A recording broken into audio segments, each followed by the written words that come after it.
Assalamualaikum warahmatullahi wabarakatuh. Saya Yudi Pramuko, tukang donat dari para YouTuber tertua di semesta. Selamat pagi, selamat duha, selamat malam, selamat sore, selamat tengah malam untuk penonton sobat pesantren Ojo Lali channel di 5 benua.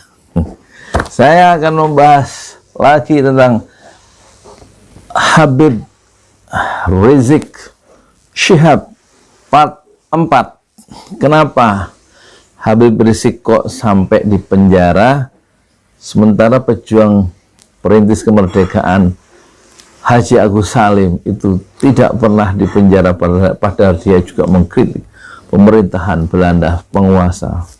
Tetapi tokoh-tokoh yang lain di penjara, Cokro Aminoto di penjara oleh Belanda, tapi AR Baswedan, Abdurrahman Baswedan, kalau tidak salah itu kan kakek dari Anies Baswedan yang sekarang, itu juga tidak pernah ada cerita dia di penjara. Jadi apakah masuk penjara itu satu bukan kecelakaan sejarah, satu musibah, atau orang yang berjuang tapi tidak masuk penjara itu satu kecerdikan dia di dalam berjuang seperti yang ditunjukkan oleh Haji Agus Salim. Kita lihat Habib Rizik ya pernah di penjara di masa, kalau tidak salah tentu SBY atau periode Jokowi yang pertama ya, tapi sudah pernah masuk. Dan Buya Hamka di penjara juga di zaman Soekarno ya, dituduh makar. Begitu juga Natsir. Buya Hamka itu di penjara selama tanpa diadili itu selama 2 tahun 4 bulan. Selama 2 tahun 4 bulan itu Buya Hamka berhasil menulis tafsir Al-Azhar 15 jilid dan hatam Al-Quran sebanyak 100 kali menurut pengakuan Buya Hamka di Muqaddimah di tafsir Al-Azhar jilid 1. Sementara Pak Nasir, Muhammad Nasir, yang penulis pidato dari Bung Karno di awal kemerdekaan, Menteri Penerangan Muhammad Nasir, dan kemudian menjadi Perdana Menteri, itu dipenjara oleh Soekarno sendiri, temannya Presiden Soekarno, selama 4 tahun setengah dan kemudian dibebaskan tahun 66 ketika berganti penguasa baru, yaitu Orde Baru. Dan Pak Nasir tidak dipenjara tapi dicekal ya, tidak boleh keluar, maksudnya dicegah ya, dicegah untuk keluar Indonesia hampir lebih dari 10 tahun oleh penguasa Pak Harto.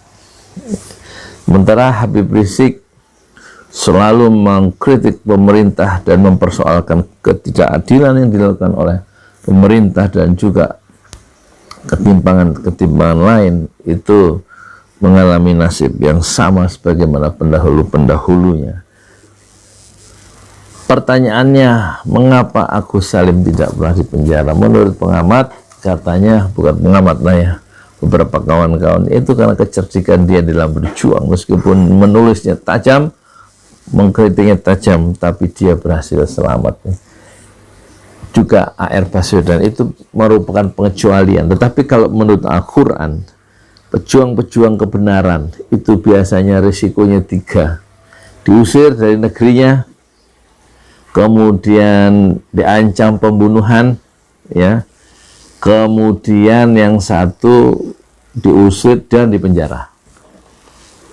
3 itu mesti direkayasa oleh musuh-musuh atau oleh lawan-lawan politiknya. Untuk siapa? Untuk pejuang kebenaran. Dan itu yang dilakukan oleh kaum Quraisy kepada Nabi Muhammad. Diancam pembunuhan juga, cuman Allah lindungi dari apa? Dari perbuatan makar atau tipu daya dari pendukung kebatilan itu, yaitu kaum Quraisy, dan diusir sampai Madinah. Itu memang sudah risiko dari perjuangan, tetapi tidak berhasil dibunuh dan tidak berhasil dipenjara, tapi pernah diboikot selama 3 tahun atau 2 tahun di Mekah itu. diputus hubungannya, transaksinya, relasi-relasi bisnis dan transaksi atau dengan orang-orang yang di sekitarnya, diboikot, ya semacam di penjara, dalam penjara besar begitu. Di dalam Al-Quran, dan ini dibahas oleh Habib Rizik, dan saya mendengar bahasan itu di Petamburan dulu, ya, beberapa tahun yang lalu dalam satu big screen, belum ada Front TV ya. Dulu saya rajin datang setiap minggu pertama, Ahad pertama, bulan pertama, Ahad pertama di markas Front Pembela Islam ya. Dan risiko itu sudah diungkap oleh Habib Rizik, jadi dia sadar risiko yang akan dia terima sebagai orang yang melakukan amar ma'ruf nahi mungkar. Dia ungkap, Habib Rizik mengungkap itu surat Al-Anfal, barusan saya cari pakai Al-Mu'jam, surat Al-Anfal. A'udzubillahi minasyaitonirrajim. Wa idh yamkuru bikal ladzina kafaru liyuthbituka aw yaqtuluka aw yukhrijuka wa yamkuruna yamkurullah wallahu khairul makirin. Surat Al-Anfal ayatnya ke-30, artinya, dan ingatlah ketika orang-orang kafir Quraisy memikirkan tipu daya ya, terhadapmu ya Muhammad untuk menangkapmu, dua, memenjarakanmu atau menangkap dan memenjarakanmu, yang pertama, dua, membunuhmu atau mengusirmu. Mereka membuat tipu daya dan Allah membalas tipu daya itu. Wallahu khairul makirin. Allah sebaik-baik pembalas tipu daya. Nah, risikonya 3 menurut Habib Rizik. 1, lawan-lawan politik itu akan berusaha untuk menangkap dan memenjarakan. Itu yang disebut dalam Quran Al-Anfal ayat 30. Surat Al-Anfal, surat ke-8, ayatnya ke-30, juz ke-9. Di sebelah kiri, pertengahan ya. Wa idh yamkuru bikal ladzina kafaru liyuthbituka, menangkap dan memenjarakan, kemudian au yaqtuluka, atau mereka akan yaqtuluka, membunuhmu ya Muhammad, atau yukhrijuka, atau mengusirmu dari kampung halaman. Wa yamkuruna, mereka membuat tipu daya orang-orang jahat itu. Wa yamkurullah, Allah membalas tipu daya orang itu, kaum Quraisy. Wallahu, dan Allah itu khairul makirin, sebaik-baik pembalas tipu daya. Jadi soal masuk penjara itu bukan soal yang harus dihindari, satu takdir ilahi kalau memang itu melihat ya surat Al-Anfal, 3 risiko yang selalu akan dihadapi oleh para pejuang kebenaran atau orang-orang yang melakukan amar ma'ruf nahi mungkar seperti Habib Rizik Syihab. 1, di penjara, ditangkap di penjara, baik lewat pengadilan maupun tidak ditangkap, dan itu sudah dialami oleh Habib Rizik. Kedua, dibunuh ya, au yaqtuluka. Usaha-usaha pembunuhan itu sudah diungkapkan oleh Habib Rizik ya, di tengah jalan, macam-macam, dan Allah melindungi usaha-usaha orang jahat untuk membunuh Habib Rizik. Itu sudah ceritanya sudah masyhur, upaya pembunuhan itu. Dan yang ketiga, au yukhrijuka, mengusir, dan itu sudah dialami oleh Habib Rizik, diusir dari Indonesia. Iya, tidak diusir katanya Muldoko ya, pergi-pergi sendiri katanya. Tapi kan satu upaya untuk memisahkan dia dari jamaahnya dengan cara melakukan kriminalisasi ulama, dan ternyata tidak bisa pulang ke kampung halamannya. Nah, itu hakikat pengusiran kan, isolasi politik. Nggak bisa diusir dari masyarakat dan pengikut-pengikutnya yang militan itu selama 3,5 tahun. Jadi yang belum dialami musuh-musuh dakwah, musuh-musuh Islam itu masih mencari jalan menurut Al-Quran, ya, berusaha melenyapkan jiwa dari Habib Rizik, dan kita tahu informasi itu dari Al-Quran. Oleh karena itu, takdir Allah berlaku, manusia hanya menerima takdir itu, dan kita berusaha mencari takdir yang lebih baik. Dan ada telepon yang masuk, saran supaya disampaikan ke Habib Rizik, hati-hati dalam makanan, dalam minuman, katanya.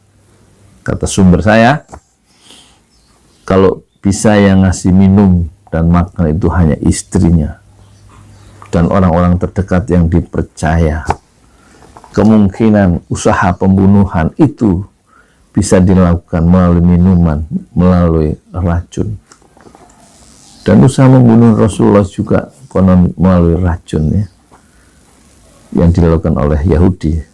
Entah ini riwayat yang kuat atau, tapi ada cerita itu di buku biografi Hayatul Muhammad Hasan Haikal, Husain Haikal, yang saya punya di mana itu. Jadi kita tetap mendoakan, ya, Habib Rizik Syihab supaya Allah lindungi dari tangan-tangan jahat musuh-musuh Islam untuk membunuh Habib Rizik. Dan kasus di Indonesia pembunuhan itu terjadi, contoh kasus Munir melalui minuman di pesawat menuju Belanda saat dia mau meneruskan kuliah hukum di Belanda, tapi dalam perjalanan di pesawat dia diberi minum yang sangat mematikan. Orang-orang yang protes pemerintah seperti Munir atau Marsinah juga dibunuh, ya, meskipun dia seorang perempuan, dibunuh oleh penguasa yang terganggu oleh kritik-kritik itu. Indonesia yang punya sejarah pembunuhan terhadap lawan-lawan politik, baik di zaman Pak Harto, baik di zaman Bung Karno, maupun di zaman sekarang, ya. Dan moga-moga ini untuk mengingatkan kita semua tentang kehati-hatian, ya.